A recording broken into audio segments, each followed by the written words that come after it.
Dans un nouveau numéro de l'événement, diffusé sur France 2 jeudi 12 janvier, Jean-Luc Mélenchon a évoqué Adrien Quatennens, revenu à l'Assemblée nationale, mercredi 11 janvier, pour la première fois depuis plusieurs semaines après sa condamnation à 4 mois de prison avec sursis pour des violences sur son épouse.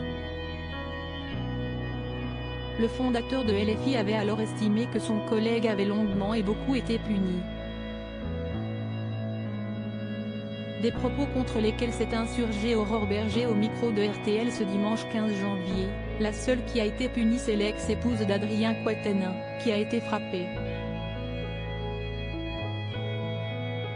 Je crois que Jean-Luc Mélenchon est disqualifié. Disqualifié pour parler aux Français, disqualifié pour parler aux femmes, disqualifié demain pour être candidat à l'élection présidentielle. Sur le plateau du grand jury, la présidente du groupe Renaissance à l'Assemblée nationale a ainsi vivement pointé du doigt le comportement de l'ancien candidat d'extrême gauche à l'élection présidentielle au sujet de cette affaire qui a fait couler beaucoup d'encre. Quand on n'arrive pas à mettre son amitié de côté pour quelqu'un parce que l'on considère que finalement frapper sa femme ce n'est pas si grave, c'est une insulte que l'on envoie à toutes les femmes qui elles sont victimes de violences conjugales, qui n'arrivent pas, pour de multiples raisons, à porter plainte, à partir, qui ne se sentent pas accompagnées, qui se sentent rejetées dans les procédures qui sont les leurs. Et de conclure, donc, je suis désolée, mais je persiste à penser que ce serait indécent qu'Adrien Quatennens ose revenir à l'Assemblée nationale.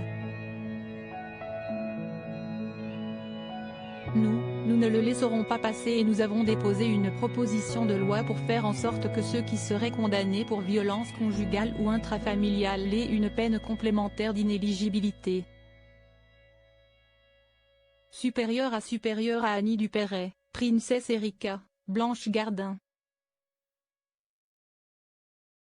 Ces personnalités qui soutiennent Jean-Luc Mélenchon cache sur le retour d'Adrien Quatennens à l'Assemblée au micro de Caroline Roux sur France 2. Jean-Luc Mélenchon a en effet fait comprendre que le retour d'Adrien Quatennens au Palais Bourbon n'était pas un problème. Les religions recommandent quand il y a faute, surtout faute reconnue et faute punie, le pardon.